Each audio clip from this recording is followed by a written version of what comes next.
Até o último homem. Nós temos na lição de hoje uma luta do bem contra o mal que vai alcançar até a última alma, até o último homem. Até o último homem é o desejo de Deus que o seu amor contemple a toda a humanidade. Veja o que nos diz Paulo em 1 Timóteo, capítulo 2, versos 3 a 6. Pelos reis, antes de tudo, recomendo que se façam súplicas, orações, intercessões e ações de graças por todos os homens, pelos reis e por todos os que exercem autoridade, para que tenhamos uma vida tranquila e pacífica, com toda piedade e dignidade. Isso é bom e agradável perante Deus, nosso Salvador, que deseja que todos os homens sejam salvos e cheguem ao conhecimento da verdade. Pois há um só Deus e um só mediador entre Deus e o homem Jesus Cristo, o qual se entregou a si mesmo como resgate por todos. Esse foi o testemunho dado em seu próprio tempo. Assim nós temos que Jesus foi dado como resgate. O homem Jesus se entregou para ser o crucificado em meu lugar, porque todos pecamos e o salário do pecado é a morte. Mas ele pagou o resgate, nos tirou das mãos do Satanás e ele vai atrás até da última alma. E para isso, usa você, usa a mim, vem, entende, compartilha, curte, siga a nossa programação e vamos orar. Senhor Deus, nós estamos diante de Ti, queremos aprender e ter a inteligência da Tua palavra. Por isso, destina a Tua sabedoria através do Santo Espírito e que essa revelação venha da Tua palavra com integridade e que todos possamos ser repletos das bênçãos da Tua palavra. É o que pedimos, com bênção especial a todos que seguem esse programa, em nome de Jesus. Amém. Pois você que está aí assistindo também é alvo. Até o último homem é a palavra de Deus, pois há um só Deus e um só mediador.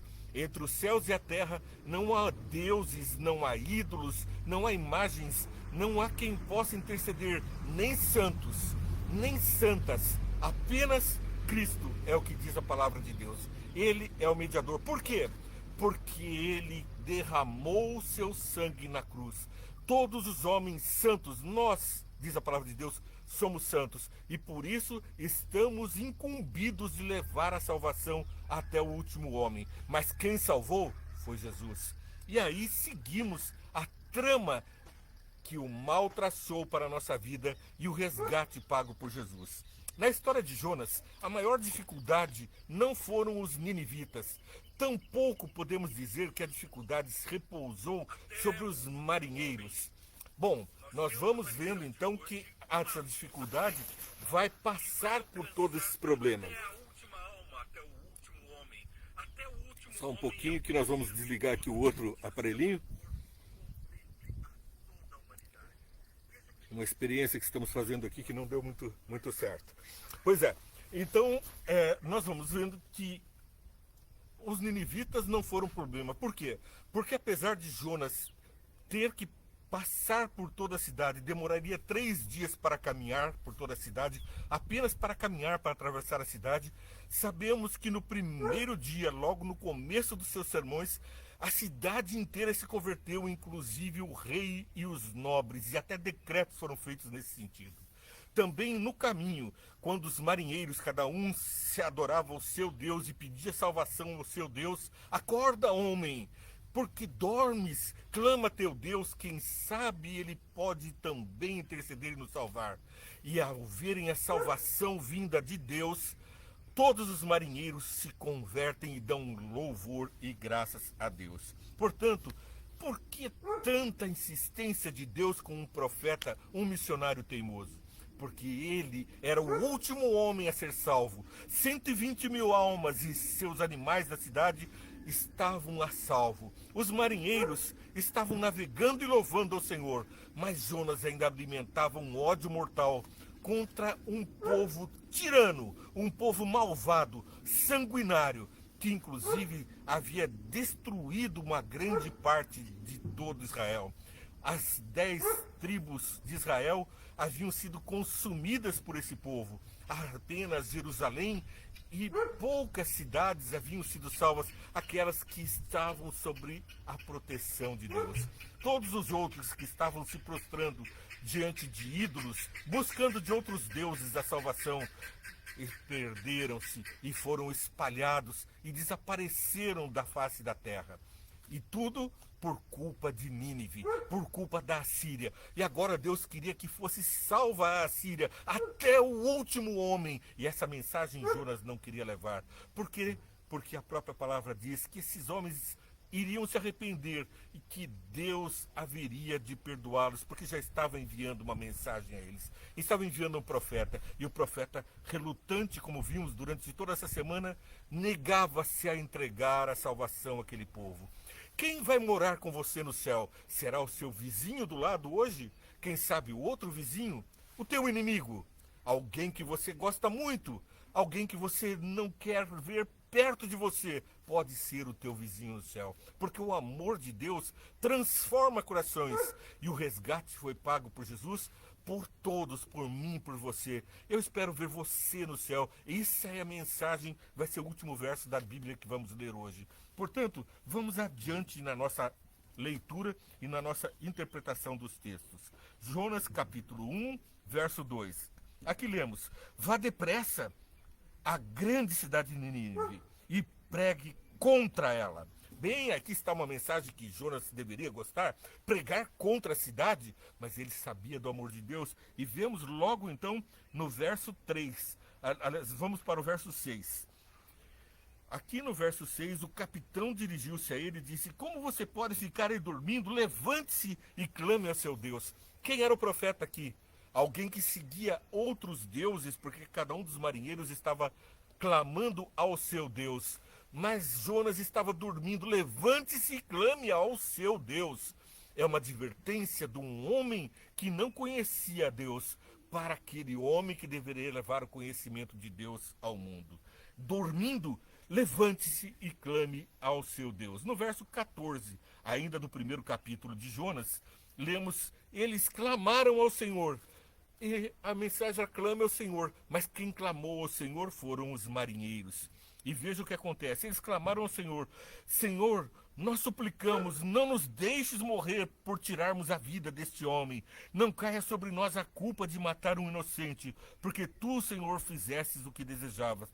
Em seguida, pegaram Jonas e o lançaram ao mar enfurecido, e este se aquietou. Ao verem isso, os homens adoraram ao Senhor com temor, oferecendo-lhe sacrifício e fazendo-lhe votos. Uma conversão em massa. Nenhum dos marinheiros retrucou, ficou hesitante. Foi um milagre. O mar se acalma e o coração daqueles homens encontra o descanso em Cristo. A partir daí, nós temos a salvação galopando por sobre ondas. Vai alcançando a Nínive através de uma baleia. Verso 16. Ao verem isso, os homens adoraram ao Senhor. Porque nós precisamos então estar contemplando as obras do Senhor? Porque nós precisamos repousar no santo dia do sábado e contemplar as obras do Senhor, para que nós nos mantenhamos no rumo certo, para que nós adoremos ao Senhor vendo as suas obras, vendo as suas maravilhas. Bom, seguindo o nosso estudo, nós vamos para o capítulo 3, verso 2. Jonas, capítulo 3, verso 2. Vá à grande cidade de Nínive e pregue contra ela, mensagem que eu lhe darei. Novamente, uma mensagem contra a cidade de Nínive. Jonas obedeceu. Dessa vez Jonas obedeceu, porque ele já tinha sido lançado no mar, havia sido tragado por uma baleia, havia sido vomitado, e agora vá, e ele obedece. Jonas obedeceu a palavra do Senhor e foi para Nínive. Verso 3. Bom, ao vermos que Jonas passa a ser obediente, a palavra nos exige, portanto, obediência. Porque se me amardes, guardareis os meus mandamentos. Esta é a palavra de Jesus a todo mundo. Nós guardamos os mandamentos porque fomos salvos por Jesus, porque amamos Jesus, não para sermos salvos, mas porque somos gratos, amamos ao nosso Salvador e copiamos-lhe os atos. E agora vamos adiante então ao ler o verso 4 a 9, o que acontece com os ninivitas ao receberem uma mensagem contra eles, o poderoso, soberano rei de Nínive. Olha o que acontece aqui então, nos versos 4 a 9. Jonas entrou na cidade e a percorreu durante um dia, proclamando: daqui a 40 dias Nínive será destruída. Os ninivitas creram em Deus, proclamaram um jejum, e todos eles, do maior ao menor, vestiram-se de pano e de saco. Em quem foi que os ninivitas acreditaram? Foi em Jonas? Não, foi em Deus. A nossa mensagem também deve ser assim: levar os homens a crer em Deus. A grandeza é de Deus, a mensagem é a palavra de Deus, e a conversão dos homens é para Deus. Nós não temos que buscar honras ou glórias, mas levar os homens a glorificar a palavra de Deus. Bom, ao vermos então o verso 6, quando as notícias chegaram ao rei de Nínive, ele se levantou do trono, tirou o manto real, vestiu-se de pano de saco, sentou-se sobre cinzas. Isso era a expressão máxima de humildade, de entrega. Então fez uma proclamação em Nínive, um decreto. Por decreto do rei e de seus nobres, portanto todo o parlamento, a nobreza, os deputados, os senadores de hoje, não é permitido que nenhum homem ou animal, bois ou ovelhas, provar coisa alguma. Não comam nem bebam, cubram-se de pano de saco, homens e animais. E todos clamem a Deus com todas as suas forças.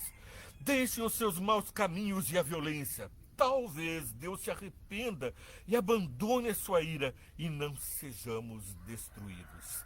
Uma mensagem de amor até o último homem. Ali, diante do arrependimento e da obediência, a graça alcança esses homens e eles não são destruídos. Antes, encontram todos eles, 120 mil homens, ao descanso em Cristo. Uma maravilha, a conversão. Jonas, um profeta de Deus, só faltava a ele, que ainda tinha um coração duro. Até o último homem, inclusive o profeta, inclusive Jonas. Muitas vezes, o profeta que prega a palavra é o último a se converter. Dentro de nós, às vezes, um pecado, às vezes, uma maldade, um ato, um gesto, um pecado acariciado leva Jonas a pedir a morte, bem que merecia, porque o salário do pecado é a morte, e enquanto ele estava odiando os seus inimigos, não estava obedecendo à palavra de Deus. Jonas 4, verso 11. Bom, aqui nós lemos no capítulo 4, já no final do seu livro: contudo, Nínive tem mais de 120 mil homens que não sabem distinguir a mão direita da esquerda, além de muitos rebanhos. Não deveria eu ter pena dessa grande cidade, diz Deus. Então, até o último homem, 120 mil almas são salvas em Nínive. Além disso, toda a embarcação, os marinheiros estão salvos. Falta você, Jonas. E agora, Jonas compreende o amor de Deus. Vamos vê-lo nos céus. Quem sabe será o teu vizinho, quem sabe o meu vizinho, quem sabe você vai ser o meu vizinho. Estou orando para que você esteja com a gente, porque eu recebi essa ordem de Deus. Olha só, nós não devemos olvidar, ignorar as ordens de Deus. Judas, capítulo 18, do verso 18 até o 23. Judas tem apenas um capítulo, do verso 18 ao 23. Eles diziam a vocês: nos últimos tempos haverá zombadores que seguirão seus próprios desejos ímpios. Esses são os que causam divisões entre vocês, os quais seguem a tendência de sua própria alma e não têm o Espírito. Edifiquem-se, porém, amados, na santíssima fé que vocês têm. Orando no Espírito Santo, mantenham-se no amor de Deus, enquanto esperam que a misericórdia do nosso Senhor Jesus Cristo os leve para a vida eterna. Portanto, o que nos leva para a vida eterna é a misericórdia do nosso Senhor Jesus Cristo. Tenham compaixão daqueles que duvidam. A outros, salvem arrebatando-os do fogo. Vamos ler de novo? Tenham compaixão daqueles que duvidam. A outros, salvem-nos arrebatando-os do fogo. A outros ainda mostrem misericórdia com temor, odiando até a roupa contaminada pela carne. Portanto, a comissão de salvar homens é de Jesus, e ele nos incumbiu. Pedro, amas-me? Apacenta minhas ovelhas. Está vendo por que eu estou aqui com você? Diariamente no Veia Entende, para você curtir, Compartilhar essa mensagem com seus amigos é uma mensagem do Senhor para arrebatar almas do inferno, para tirá-las do fogo da condenação futura, aquela condenação que vai afligir ao mundo impenitente. Mas você tem essa missão, é aquele que é poderoso para impedir-lhes de cair e para apresentá-los diante da sua glória sem mácula e com grande alegria. Ao único Deus, nosso Salvador, sejam glória, majestade, poder e autoridade, mediante Jesus Cristo, nosso Senhor, antes de todos os tempos, agora e para sempre. Amém. Porque nós vamos dar glórias ao nosso Senhor agora e para sempre? Ezequiel, capítulo 18, verso 23. Aquele que pecar é que morrerá. Todos pecamos, estamos destituídos da glória de Deus e o salário do pecado é a morte, mas a salvação vem através de Jesus Cristo. E vamos ver em 2 Pedro 3, verso 9. O Senhor não demora em cumprir a sua promessa, como julgam alguns. Ao contrário, ele é paciente com vocês, não querendo que ninguém se perca, ninguém pereça, mas que todos cheguem ao arrependimento. O dia do Senhor, porém, virá como ladrão, os céus desaparecerão como um grande estrondo, os elementos serão desfeitos pelo calor, e a terra e tudo que nela há será desnudada. Visto que tudo será assim desfeito, que tipo de pessoa é necessário que vocês sejam? Vivam de maneira santa e piedosa, esperando o dia de Deus, e apresentando a sua vinda, apressando a sua vinda. Naquele dia, os céus serão desfeitos pelo fogo, os elementos se derreterão pelo calor. Todavia, de acordo com a sua promessa, esperamos novos céus e nova terra onde habita a justiça. Portanto, amados, enquanto esperam estas coisas, empenhem-se para serem encontrados por ele em paz, imaculados e inculpáveis. Tenham em mente que a paciência do nosso Senhor significa salvação. Ele não retarda sua promessa e não tem prazer na morte do ímpio, é o que ele diz. Antes, pelo contrário, ele está longânimo, aguardando pela sua conversão completa, para a minha entrega completa, com que você e eu compartilhemos uma mensagem do amor de Deus. Repito, curta, compartilhe, siga a nossa programação e vamos levar essa mensagem ao mundo, arrebatando almas do fogo do inferno para os braços do nosso Senhor Jesus. Que Deus te abençoe todos os dias com você. Curta, compartilhe, ore por mim, estarei orando também por você. Apareça ali. Um abraço. Que Deus te abençoe.